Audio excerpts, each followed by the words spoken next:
Hello, welcome to Tales from the Oval. We have reached episode 6. Very exciting. And obviously, we are taking the story through roughly chronologically. John, last week we slightly messed things up, didn't we, by talking about rock concerts and Girls Aloud and all that kind of stuff. But The basically, NFL. we've been going forward through time, and so chronologically speaking, our last episode was Jack Hobbs, and today we want to look at my nomination for Surrey's best captain. And I really need you, John, Yeah. to agree with it, because otherwise it messes up the chronology. And because I was worried about that, I've brought in some heavyweight backup in the form of Daniel Norcross, who needs no introduction, doyen of Test Match Special, Surrey man, born and bred, a connoisseur of Yeah. Surrey captains. And so, Dan, as well as talking about who the best captains in Surrey have been, you have a brilliant nomination for Surrey's worst as well, don't you? But shall we I keep really that in? do. I know you do. I know you do. So shall we keep that? Shall we keep that in the kit bag for now? Um, so Percy Fender is my nomination for Surrey's best captain. But before we come to him, who would the other nominations be? Well, look, I think you've got to look. You've got to look at people like Stuart Surridge and Peter May, obviously extraordinary captains throughout that whole period of the 1950s when Surrey won so many titles. And I think you've got to look at Adam Hollyoake. Adam Hollyoake took over formally in 1997. At that point, Surrey had won one title in 42 years. We then won 3 and 4 eventually under Hollyoake. We'd only ever won 2 limited overs trophies before Hollyoake. He won 6 in 8 years. I think you've got to look currently. It's hard to judge the present in the context of history, but you've got to look at Rory Burns, who's won 3 championships and possibly more. You know, going for the three-peat this year, he says in 2024. I But think also surely, I one other mean, candidate that really is his important. hair, John. I know His he's hair slightly alone. improved it, but I think that's definitely a black mark against him. Well, I was going to say it's a plus mark for him. Also, well, Oh, my really? final Okay. candidate who I All think right. needs to be Okay. I think in the as we'll find as we go into this podcast, Tom, one of the greatest things about some of the greatest Surrey captains is the immense amount of character they have, and I think I think Rory's hair certainly indicates character Okay. in droves. And the final suggestion I wanted to make, I think, actually will surprise you possibly by having even longer hair than Rory Burns, which is I think it's important to mention Natalie Siver in this context, Natalie Siver Brunt as she is now, who remains the only woman to ever lift silverware for Surrey when we won the Super League back in 2018 with the Surrey Stars, and obviously she's gone on now to be, widely regarded as pretty much the greatest female English player of her generation. So I think Natalie absolutely deserves a mention in this context. But yeah, I think purely in terms of what you're about to say and some of the stories that we're going to be telling over the next half hour, 40 minutes or so of this podcast. Your suggestion is glorious, and I'm happy to back you up. I am on the Dan, verge got of any? just storming out. Yeah, well, I was about to say I'm on the verge of just storming straight out of the room because you haven't mentioned England's greatest ever captain. Now, I'm not going to suggest for 1 minute that he was Surrey's greatest captain because I think actually he suffers by comparison with his predecessor in exactly the same way that Peter May suffers by comparison with Surridge, Douglas Jardine. And Jardine and May are quite similar in a way. I mean, they're quite patrician stock. But also, I think, because Fender did so much of the heavy lifting we'll come to talk about shortly, people have overlooked what Jardine did at Surrey in much the same way that people overlooked what May did because of what Surridge had done. Surridge won 5 in a row. He did some extraordinary things, Stuart Surridge, on the cricket field.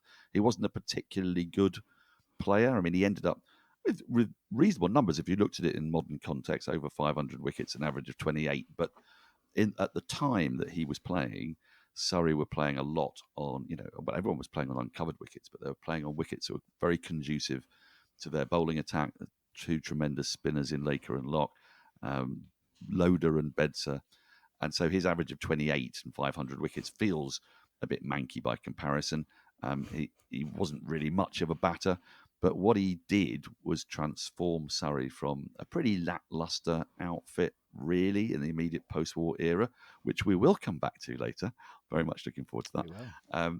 But before we do, you see, he transformed them, and he transformed really their fielding and the whole notion of how important fielding was. Because if you remember that in the post-war era, straight after post-war, fielding was pretty rubbish. I mean, you effectively escorted balls to the boundary.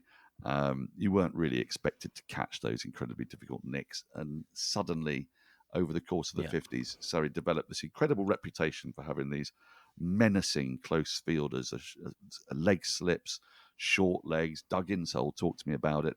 In those days, batters used to bat with their bat out in front of their pad. So any bit of turn would take the inside edge, suddenly bring a very fine leg slip into play. Very difficult position to field in, but Surridge was fearless and he led by example. So I think, if we were going to find genuine contenders He's to number your 2. nomination, they would Number they 2. would lie in Surridge and Hollyoake for me at the moment. But we have to mention Douglas Jardine. I have 2 other nominations for captain, and we've mentioned both of them. So Fred Miller, Dan, are you au fait with Fred Miller? So Fred Miller, fill me in. He was second captain. He captained them from 1851 to 1857. And in 1857, Surrey won all their matches except for one, which they lost by 3 runs. And he was regularly described as being worth 50 runs for his captaincy. And he was an absolute martinet. Wow. He was a strict disciplinarian, Dan. And I know that you love a strict disciplinarian, don't you? I'm a big fan of Grace Harris. I prefer Grace Harris to Elise Perry, so that tells you everything you need to know about me. So Fred Miller, I mean, he has to be in the equation. He suffers from the fact that he's, very old and nobody has ever heard of him. And of course, also something, a captain who achieved something that none of the other captains did is our old friend Lord Dalmeny, who got the feathers from the Prince of Wales. So I think that has to be worth something. Anyway, these are all academic arguments. Off the field achievements, hasn't it? I think so. These are all academic arguments because there's no contest. We are nominating as our Tales from the Oval best Surrey captain, Percy Fender, born in 1892, died in 1985. Captain Surrey at a time where Surrey's resources were not what they would be, say, in the era of Stuart Surridge. And Dan, you've always been a fan of his, haven't you? Well, yeah, I'm an enormous fan of his because he's a character, and in the 1920s, the art of captaincy wasn't awfully well. He does. He looks like Groucho Marx. There's some extraordinary stuff about him. There are sort of imputations, quite anti-Semitic imputations, that he's Jewish, for example. Not that there's anything wrong with that, but he wasn't. It's as simple as that. And I think you've got to put it into the context of what captains were in those days. Effectively, captains were they were players as opposed to gentlemen, and they always had to be throughout the country. And they were good sorts. They were committee men. And they basically, made sure that everything ran smoothly. They weren't particularly wild tacticians. They didn't do anything remarkable on the field itself. England, for example, selected Johnny Won't Hit Today Douglas as their captain, who was a stultifyingly dreadful captain. And I think it was partly because he was so bad that it actually brought captaincy into quite sharp relief. And Fender acted as a sort of lightning rod for the conversation about captaincy. Bring that, he's almost created the notion of a captain that could actually do stuff on the field rather than simply lead his team out ceremonially and then let them play. He was a great man for fun. I think one of the things. Great man for fun, great man for fun. I think what just to quote John Arlott again, Tom, to give people a true impression, like you say, looks like Groucho Marx, these glasses. John Arlott said, and I'll do my best impression of your impression of him. He said he's unmistakable on the field, lanky, bespectacled, curly hair, slouching along, hands deep in pockets, and wearing a grotesquely long sweater. Grotesquely long sweater. Well, you can't argue with a grotesquely long sweater. You can't. Shall I? You can't. So for people who have never heard of him, and there may be very few who've never heard of him. Oh. Should I just give the basic details of his life, his career?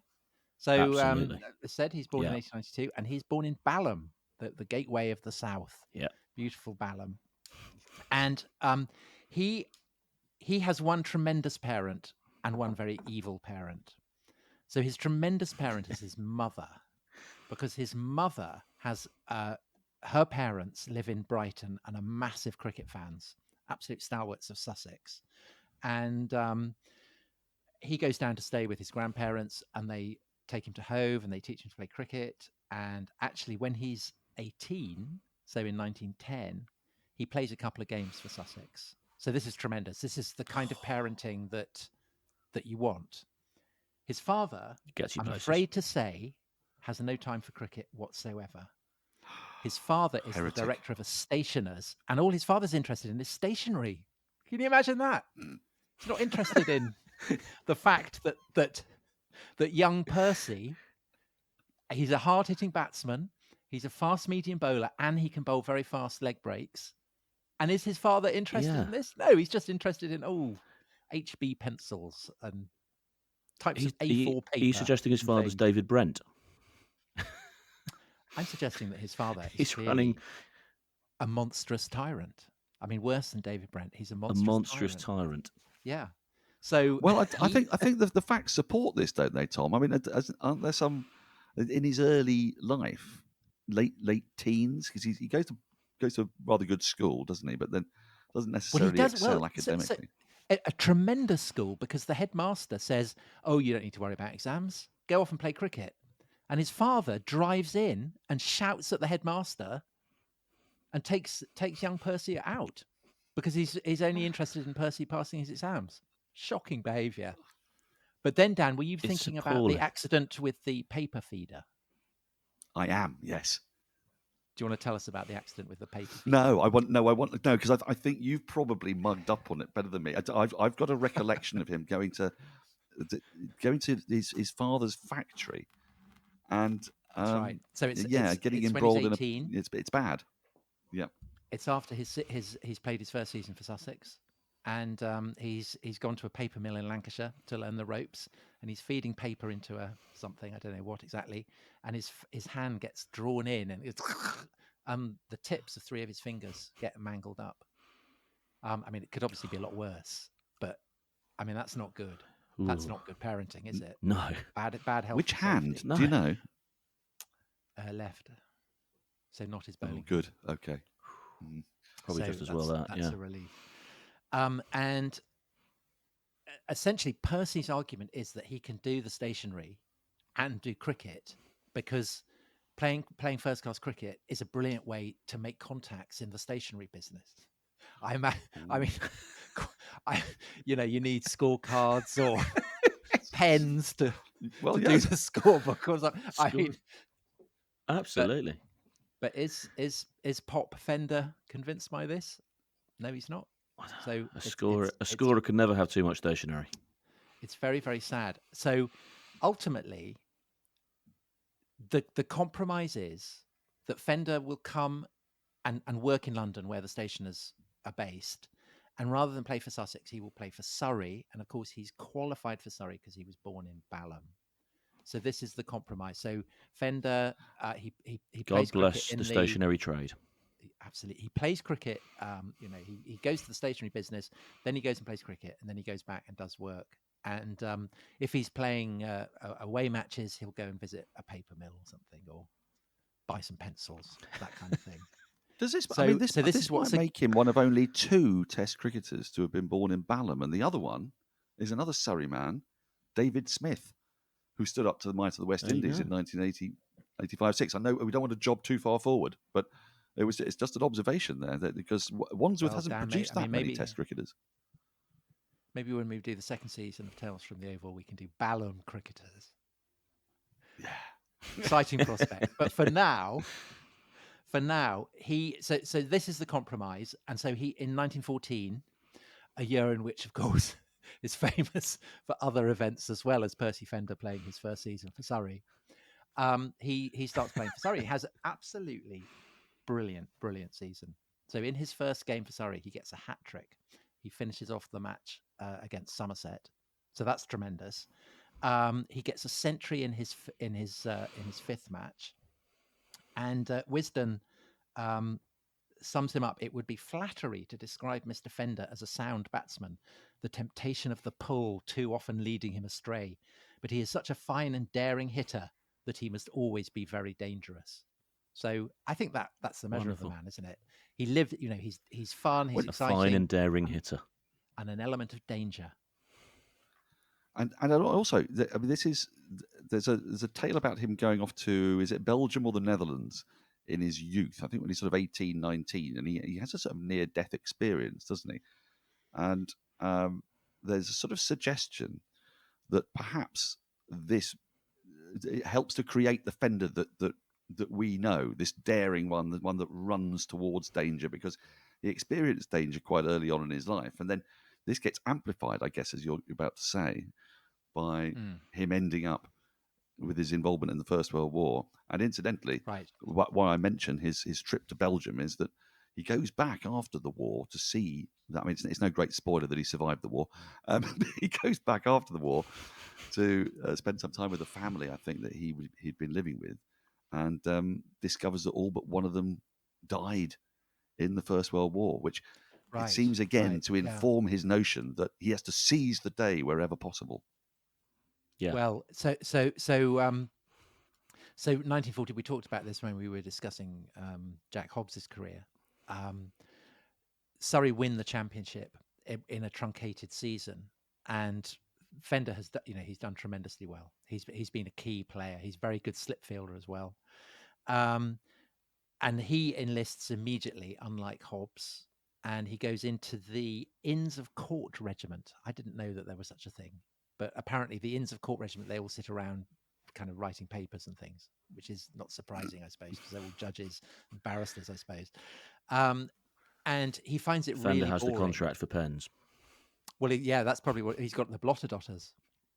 He finds it really dull, and he pulls strings that enables him in 1915 to be transferred to the Royal Flying Corps, which is, that's incredibly dangerous. Well, isn't that's the one that's fully. That's the one that's got the lowest life expectancy, hasn't it? Like my grandfather foolishly invalided himself out of the war at Gallipoli, having come over with the Anzacs, and thought he'd join the Royal Flying Corps because it would be a bit of a hoot, only to discover that your average life expectancy was about 5 weeks. Well, I think it is a hoot.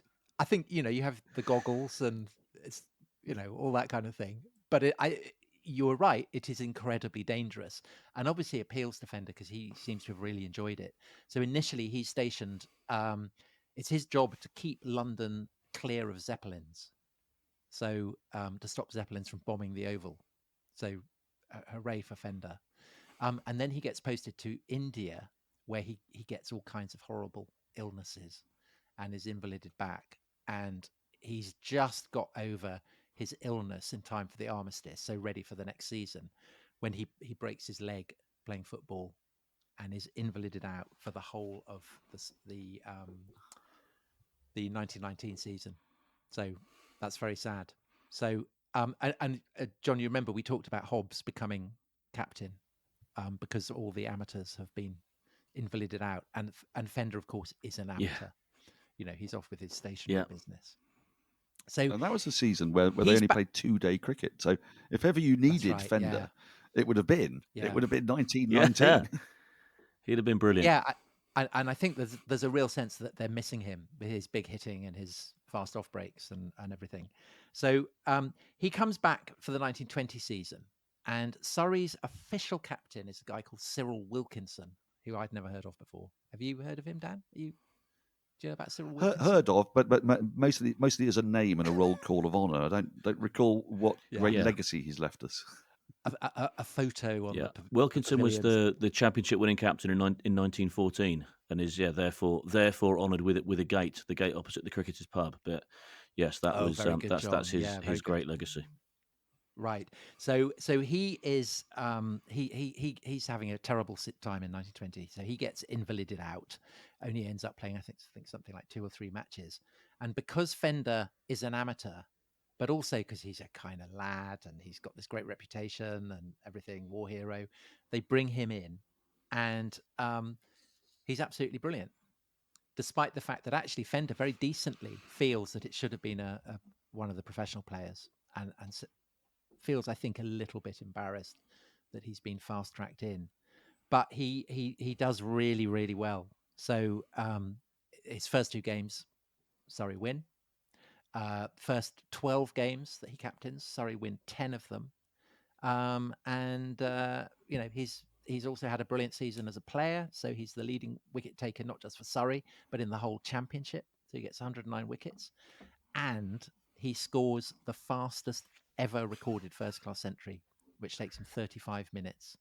And at Still, one point, the scoring rate, the partnership that he has, the scoring rate is 244 runs per hour. So that's, I mean, even for the IPL, that's quite good, isn't it? And it was then I think beaten by it's Stephen amazing. O'Shaughnessy in a kind of jam fight type, you know, one of those 1983. Didn't really count. Did Fender Yeah. not acknowledge that? I think there's something He- that's come he through the did. ether that He he did. even Yeah, he did. acknowledged very graciously O'Shaughnessy's 100, which was against joke bowling. It was on those classic sort of get you to Yeah, a it was. declaration jobs, whereas He- Fender's was in like actual play, wasn't it? Yeah, he sent O'Shaughnessy went O'Shaughnessy a to see him. telegram that said, "Yeah, that's right." O'Shaughnessy went to see him, but by that stage, sadly, Fender was completely blind. But he'd asked O'Shaughnessy to bring the bat with him that he'd used to break the 100. And apparently, O'Shaughnessy gave Fender the bat, put it in his hands, and Fender said up to O'Shaughnessy, "It's very kind of you to come all this way to give me the bat." Yeah, you see, he's fun. O'Shaughnessy's He's like, fun. Yeah. Absolutely, yeah, absolutely. Even in the last days. Yeah. So he becomes captain in 1921, and he's captain for a decade. So 1921 through to 31, and they never win the championship. But as we said, I think that's because Surrey's reserves just aren't as strong as they could be, and that they end up doing as well as they're kind of third, fourth, that kind of thing. But even getting to that is widely attributed to Fender's captaincy. So this is Lewis Well, Palgrave in his book, The Story of bowling the was their Oval. issue, wasn't it? Which is and Yeah. I mean, they had their Hobbs, resources obviously, where they could bat, but they couldn't bowl, and so that's sort of partly what plays into the legend of Fender, isn't it? Because what we see in innovative captains is their ability to somehow prize 20 wickets out of what meagre resources they have, and they're sort of looking at a kind of little bit of young Alf Gover, a lot of Fender himself, and really not a lot else. Yeah, well, I mean, I think the fact that Fender is as happy to bowl leg spin as medium, I mean, that's the kind of indication of a guy who's willing to have a crack at anything. You know, he'll do whatever it takes. Yeah. So just to quote Lewis Palgrave in Yeah. The Story of the Oval, he remained to the end of his career the best county captain in England, and it is a cause of huge controversy that he never becomes captain of the England team. His Test record isn't great, but there may be other reasons that we will come to when we look at the reasons for why he's such a good captain. So is he sort of like Cyrano de Bergerac to Douglas Jardine's whoever the guy is that's in love with the woman? Yeah, run with that, Dan. Yeah, take it. It's also because he had quite a nose on him as well, didn't he? So there could be some Yeah, parallel. there's something there. Yeah. I tell you what else he had. Depardieu can be called up still to do the Fender movie. He had extraordinary swimming costumes. So there's an amazing photo of him wearing this kind of swimsuit in which his nipples are to one side of the swimsuit. So if any listeners want to see Percy Fender's nipples, just Google Percy Fender swimsuit. Hot stuff. I've been after that for some time. I'm actually going to go and look at it now. I know. You talk about the controversy with you talk about the controversy with him and Jardine. Jardine himself said that he thought Fender had the ablest, the quickest, and the most enterprising cricket brain. So you know, Jardine himself accepts Fender's brilliance. Yeah, I think Jardine is. Hobbs said that he thought Fender was a finer and more interesting captain than any man now playing. Well, shall I tell you about at a time in which Jardine played? Shall I tell you what R.C. Robertson Glasgow said? Scottish cricketer, very good writer. He said he was very interested in why Fender was such a good captain, and he focuses in on a kind of Bazball-esque quality of aggression and determination, always to put a premium on enjoyment over doer struggle. So this is what Robertson Glasgow wrote. He hated the dull finish, the formal declaration, the expected stroke, the workaday over. He rescued treasures of cricket from dust and oblivion. So that's very Ben Stokes, isn't it? Snatched off the covering and showed them to an astonished and delighted public. He would assail a famous batsman with a sequence of dropping full pitches. So that's the, struggling with your bowling resources. I have seen him and him alone cut a ball square for six. So Dan, you'll know I've done that. Yes, you have. You have. I mean, you share So- a lot of similarities. Obviously, the tactical we've acumen both and got the elite glasses. sportsmanship. Yeah. We've both got lots of stationery. South London? It's all stacking up. He would declare an innings closed with an abruptness which threatened committee men with heart failure. So, Dan, you said, I mean, he's not a man to kind of necessarily behave with the etiquette that Surrey committee men might expect, and that's clearly a part of his brand. No. But he brings the kind of same swashbuckling approach. I mean, so all middle order batsmen, he says, just go out and hit. So again, kind of quite like Stokes. And he's a great one, again, like Stokes, he's a great one for declaring in weird ways. So he'll declare before Surrey have overhauled the opposition's score, all that kind of thing. So he's fun. He's enterprising. He's exciting. Yeah. What characterizes him, it seems to me, is a determination to do exactly what his opponent isn't expecting, which is, again, a very sort of Stokesian thing to do. But he's also prepared, and I don't know whether now is the time to mention it, but he's also prepared when he doesn't want the job any longer to go to extreme lengths to try and get himself sacked. We will come to this. Which is great We'll fun. come to this. So before we get to that, he's also a great one for research. So as well as being innovative, he's one of the first captains to compile dossiers and share them with his teammates. And apparently has an absolutely brilliant memory for any batsman he plays against. He just kind of remembers every detail of their weakness. He's the first captain, I think, to import a baseball coach to teach to improve the throwing of the Surrey players. And he's just a very, very entertaining character. So we've talked about how he looks like Groucho Marx. He's there's also kind of elements of Alcock about him, your great hero, John. So he's a very good footballer. He plays for Fulham as a goalkeeper. Very good at billiards and bridge. He won the he won the Amateur Football Alliance Senior Cup, I think, for the casuals. So silverware winning footballer, no less. Brilliant goalkeeper. And I think there's a slight, he's like a character from a Bertie Wooster novel or something. I mean, he's not an idiot. He's a kind of suave figure. He plays billiards and bridge. He's a club man. He's a socialite. He leaves the stationery business and sets up as a wine merchant. He has his own whiskey brand. I mean, you can imagine him probably wearing spats, I imagine, a cravat. Hello. Yeah. But I think some of this, I think definitely all of this, the cigarette holder as well, which you can see in a lot of sort of very iconic pictures of Fender. But I think a lot of what of this does as well is it allows for the creation of, I think, of a slightly unfair caricature of Fender. So, for instance, those listeners that have watched the 1985 Australian Bodyline series, the Fender is played in that. I forget who he's played by, but I remember, having read a few articles about this about that series, a little too young to have watched it myself first time round, but there was sort of general outrage about how Fender was portrayed in that series, in that he was this sort of bumbling Bertie Wooster-esque toff, when I think although he did have this Woosterian side to him with all the billiards and the bridge and the wine and the socialising and the cigarette holders and the Groucho Marx tash and all that, I think he was a far harder and more brilliant and innovative character than that. And I think one story just to illustrate that is I think shortly after he took over as captain, he obviously one of the things that was absolutely sacrosanct in post-war interwar cricket was the divide between gentlemen and professionals, gentlemen and players,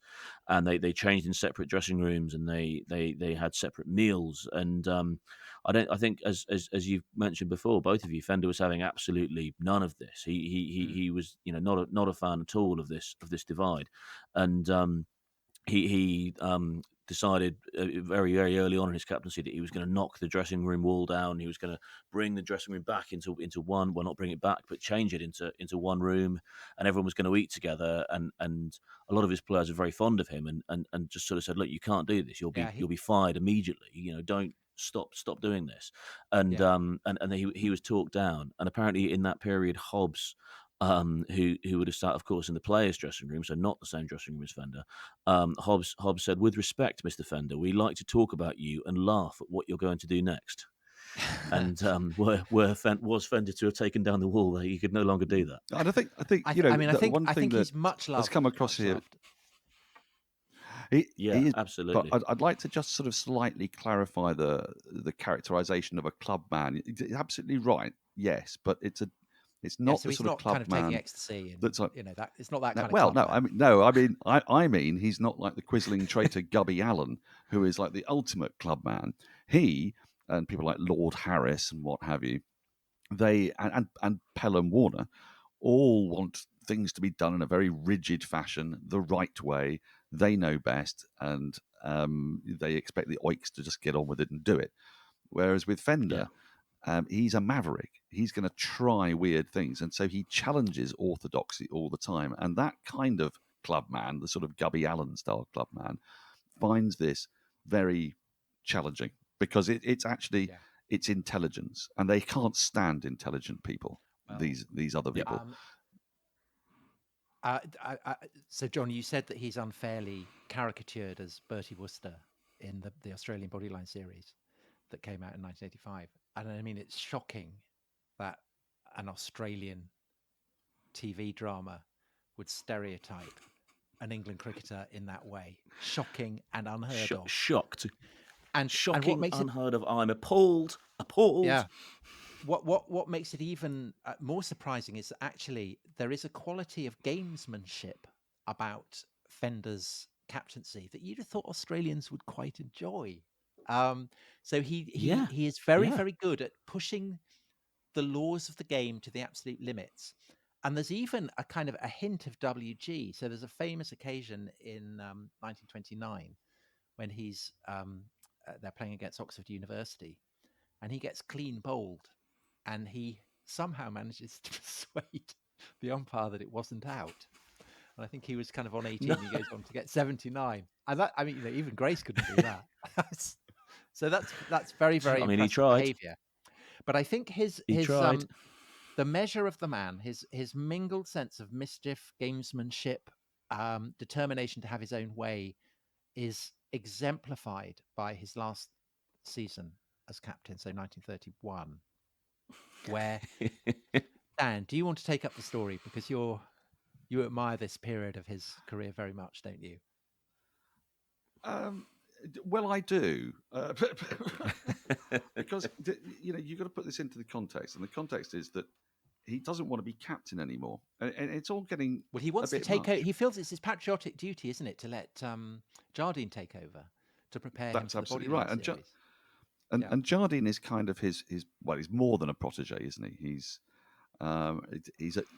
incredibly fond of him, and to again put this into context, it's mentioned ever so slightly, very badly, in that Bodyline series, that he and Jardine would get together in smoke-filled clubs, and he'd go into a private room and he would use his cine footage, because one of the things we haven't talked about here is his obsession with taking film. And when he went down to Australia in 28, 29, I think, he took lots of cine footage, even though he wasn't in the England team.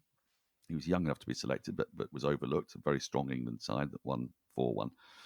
And he went out as a journalist. That's right. He was employed by the Star. And so he kind of he was one of the first people, as you say, to sort of introduce dossiers on people. But he backed this up with actual footage. And the sort of the legend of it is that he and Jardine are watching as Larwood was bowling to, there's silly footage of Larwood bowling to Bradman at the Oval in 1930 in the last Test match of a series that Australia won to regain the Ashes. And that tour had been utterly deflating for England because Bradman had got like 900 runs and got a triple hundred at Leeds and whatnot. How are you ever going to get rid of him?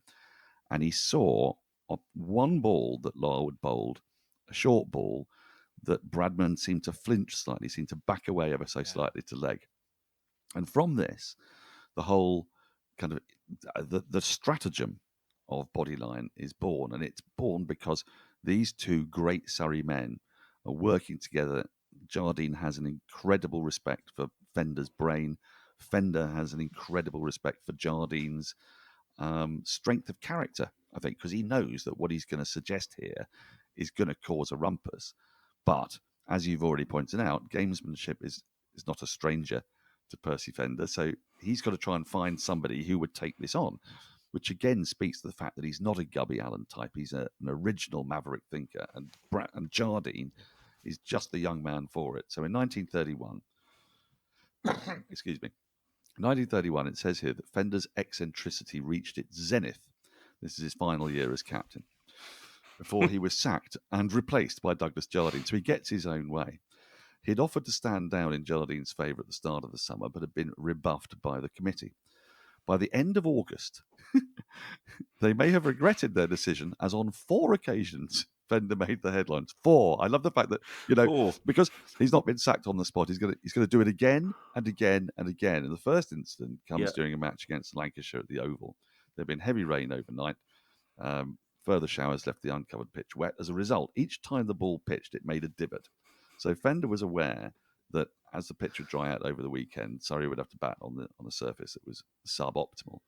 So at the fall of every wicket, he told his team to tread the marks down on the pitch, a bit sort of Shahid Afridi style by the sounds of things. Obviously, Lancashire protested, but Fender said, show me where in the laws it says I can't do that. Obviously, and inevitably, they then change the laws, don't they? Yeah. They do. They back him up. Yep. So then they go down. Then he goes down to Bournemouth for their next game. And once again, Fender's he's on the rampage. He's not happy with Hampshire's slow progress, so he starts bowling lobs with his fielders right out on the boundary. But they've got a left-hand, right-hand partnership. So he's making a strong and terrible point here. He bowls these lobs. Yeah. Whenever it goes out for a single, he then moves all the fielders over because he says, "Look, I want you at square leg, deep square leg. It doesn't matter.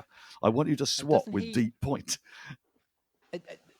The overs take kind of 12 minutes each, and the point. That's right, 12-minute over. And Andrew Sandham started to jog because he thought that's the right thing to do, between balls. And Fender's going, no. I want you to walk slowly. The next game, they're back at the Oval. It's against Kent.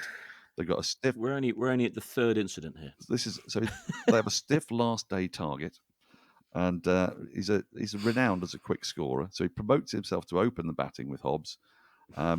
Hobbs plays the ball to mid-on, and Fender runs himself out. And then says, right, that's it. We're not going to bother chasing. Apparently, there are 6 matches that pass off without incident until finally we get to the match against Yorkshire, which is the biggest game of Surrey's season, always is. Two best counties in the land. There's bad weather. There's 5,000 people there. Yorkshire are persuaded to start after winning the toss. Fender hadn't bothered to inspect the conditions. He just didn't want to play. So after 3 overs, Fender just left the middle and suggested to Yorkshire's captain, conditions are unplayable. My bowlers can't stand up. Greenwood wanted to carry on. Fender returned and appealed to the umpires who back him up. And then you've got a crowd of 5,000 thoroughly cheesed off. Now, Fender knew exactly what he was doing. He was whipping up the fury of a crowd, which was going to make them angry with the committee, which was like, finally, will you please sack me because I am making your life hell. And eventually, he gets his way. But I love the way he had to do that rather than just say, look, I'm going to resign. I think that speaks volumes about him. Brain. So he is actually at the 1977 centenary test at the MCG. He's the oldest cricketer there. So bless him. Now, so I think no one listening to that would doubt that he was the best captain. But Dan, we've promised people the worst captain. Tom, just before we go on to the worst captain, can I just offer one more thing on Fender, please? Because I love this. Yeah, please do. Yeah. Not only do we think he's the best captain in Surrey history, I direct you to the. Are you familiar with the mathematician G.H. Hardy? Oh, we'll talk a little else. G.H. You'd Hardy. like him, Tom. You would really like G.H. Hardy. He's quite the character. I'm no expert on G.H. Hardy, but by all accounts, a wonderful intellectual from the early part of the 20th century, man of Cranley, known for his achievements in number theory and mathematical analysis. He apparently Keynes said of him, if Hardy had read the Stock Exchange for half an hour every day with as much interest and attention as he'd read the day's cricket scores, he would have become a rich man. So Hardy, in one of his more noted academic papers, decided to insert 3 cricket teams. And he thought that these 3 cricket teams would beat any cricket team known to man. Not many cricketers included in the cricket teams. Hobbs is included in the first team. Fender makes it into the second team, but not as captain. And he makes it into the third team, and he's given the role as captain. So to give you some context, the first one of G.H. Hardy's teams is captained by Napoleon Bonaparte, and the second team is captained by Benjamin Disraeli. So the third team is captained by Fender, and his 10 teammates are Spinoza, the philosopher, Albert Einstein, Alfred de Rothschild, Moses, David, Heinrich Heine, a German poet, critic, and radical, and a distant relation of Marx, Benjamin Disraeli, God the Father, God the Son, and God the Holy Ghost. So they are Fender's teammates. All Jewish. And Fender's captain. I just love the idea of Fender as captain, saying, "No, God, take a blow. I'm going to bring Disraeli on. Your length has been a bit all over the place today."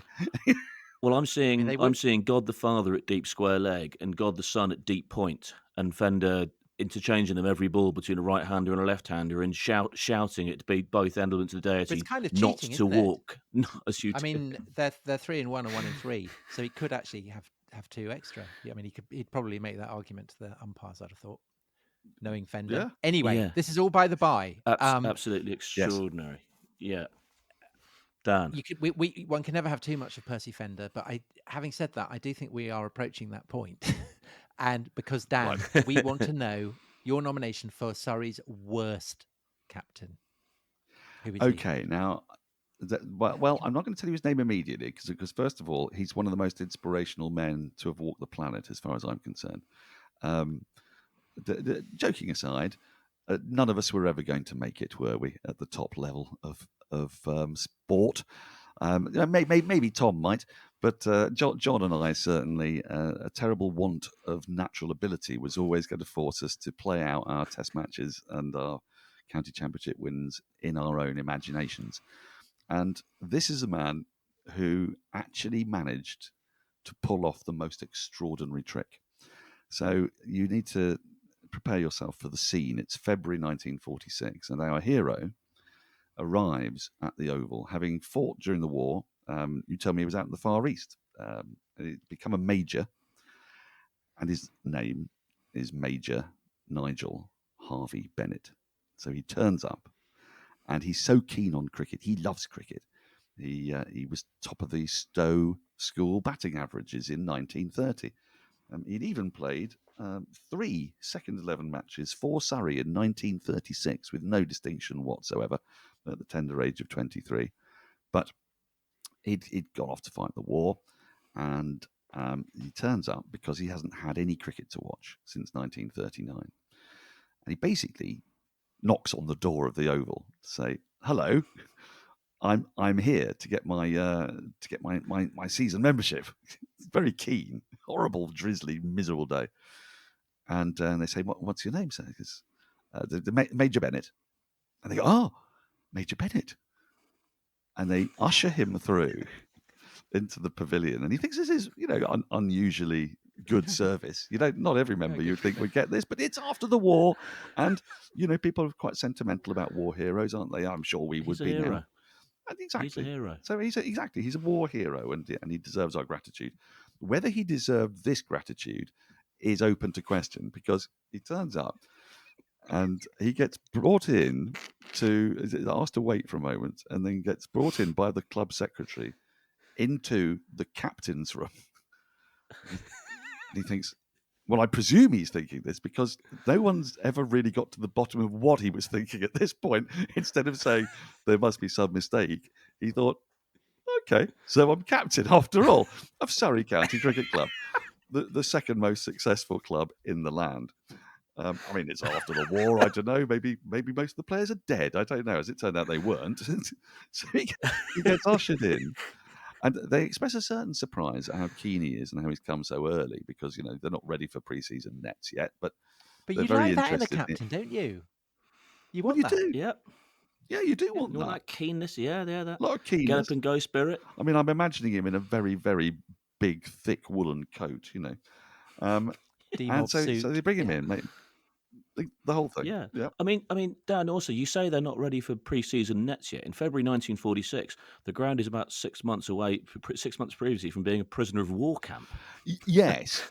Yes. And how much our hero is aware of that, I don't know. You'd hope he might be. So anyway, he turns up, shares. They tell him you're captain. He's tremendously grateful. And there then proceeds to be Surrey's worst county championship campaign in their entire history. And let me just read out. I'll come to why they mixed up in a minute, but let me just read out Wisden's entry for this year, and I have it in front of me, the 1947 Wisden, and this is one of the most beautiful pieces of Wisden writing you can get. Really, it says a lot as politely as it can. N.H. Bennett, without previous experience in first-class cricket, stepped into the breach. But want of knowledge of county cricket on the field presented an unconquerable hindrance to the satisfactory accomplishment of arduous duties. This prejudiced the general work of the side, and several bad spells culminated in consecutive defeats in the last 6 championship matches. They fell to 12th. Now, rumour has it that it didn't take awfully long for the likes of Alec Bedser, who was playing in the side, and Well, no, Alf because Gover. Alec Bedser calls it the cock up, doesn't he? Just refers to the whole business as the cock up. The cock up. Yeah. Laurie Fishlock. There's some proper players there. Oh, goodness really me! I mean, good players. there's Constable, there's Gover, there's both Bedsers, and the rumor has it that, or the stories have Jim it. Lake is sitting out his residency at this point down in Surrey, waiting to get registered, waiting to be resident. Yeah, incredible. So, and actually, Tony Locke makes one appearance. He appears that year. He bowls only 10 overs and makes 1 not out in the entire season. But you've got a young Tony Locke, and apparently it became so obvious almost immediately that he didn't have the faintest clue about what he was supposed to do, that Gover and Bedser were just moving the field around from mid-off and mid-on, just making sort of surreptitious winks. But what's so brilliant about it is that rather than own up to the mistake, they let him do the whole season. Right? He doesn't let up. He's there for every game. He plays 31 matches in the season. He's like a kind of constitutional monarch. That's exactly what he is. It's exactly what he is. I mean, he does bowl. I believe he takes 1 wicket. Is it? No, I beg your pardon. Yes, he takes 1 wicket for 25 in 6.1 overs. And with the bat, he has 38 innings, 2 not outs, 605 runs, an average of 16.8. He begins somewhere. I mean, it's not disastrous, but for your specialist batter, it's not great. He starts at sort of number 5 in the order and makes his way further and further down. Now, you may ask yourself, why? Why did Nigel Harvey Bennett get the gig? He got the gig because it's reputed that Surrey were after a man called Leo Bennett, who was also a major. Was he a major? Who also played. Okay, he was also a major. Yeah. So Major Bennett, it was the wrong Major Bennett. Leo Bennett actually doesn't have a particularly illustrious career. He goes off to play for Northants in 1947, having been gazumped by Nigel Harvey Bennett in his rightful future as the Surrey captain. And he was a chap who died at the tender age, really, of 58. he was a bit of a character. He was in the Royal Fusiliers, and he captained the Lord's Taverners team when it had Keith Miller and Norman Wisdom in it, which is quite fun. Not bad. But Yeah, it's that not was bad. that was Leo Bennett, our hero Nigel. And I'm wondering, you might have found out more about him than I could track down because you have better historical sources. But he lived to be very nearly 95. He died about 6 weeks short of his 95th birthday. Was born in Walton-on-Thames and just sort of lived out his life. He played that one season of county cricket and then sort of Yeah. disappears completely from view. And yet his picture is there in the pavilion along the roll call of honour of all the captains, and nobody would know that this guy basically It's a fulfilled brilliant my story. childhood dream, which is to turn up to the Yeah. Oval for a game to watch a game of cricket and be told, "You're skipper." So Dan, there's one way in which he's a good captain, and that is that in the wake of the war, massive shortages, all the whites and everything, they've been trashed because the Oval has been a prisoner of war camp, and it's difficult for lots of the players to source the correct kit. But Major Bennett has been lent a Surrey blazer from before the war by a friend, so he has a tremendous blazer. So again, that idea of him as a constitutional monarch, I mean, he Crucial. looks good. He doesn't actually do anything, but he looks He good. looks the part. And you could say that that's an important aspect of being a captain. Anyway, brilliant. Thank Dan. Thanks so much. Those are our nominations for the best and the worst captains in the history of Surrey. Next time, we've touched on this. We both with Fender's career in the First World War and Hobbes's career in the First World War, and then just hinting at what happened to the Oval during the Second World War. In our next episode, we will be looking at the Oval at war. What happened to the Oval? What happened to Surrey players during the First and Second World Wars? And what plans were made for the Oval in the event of a Third World War? So lots to look forward to. Join us then if you please. And we'll see you then. Oh, Dan's got one last thing to say. Well, it seems appropriate at this point to plug the book, The 48, which absolutely. talks about the names of all the people that are on the First World War Memorial Board in the pavilion. I'm sure you'll be talking about it at great length when next you get together. But it's a unique memorial board because every other memorial board in county cricket has just first team players who died, whereas Surrey, they expanded it to members, second 11 team players, Colts team players. It's a very moving artifact. So agreed. Dan Norcross, the commentator who never wants to let the guy who's due to succeed him come on and have his shift.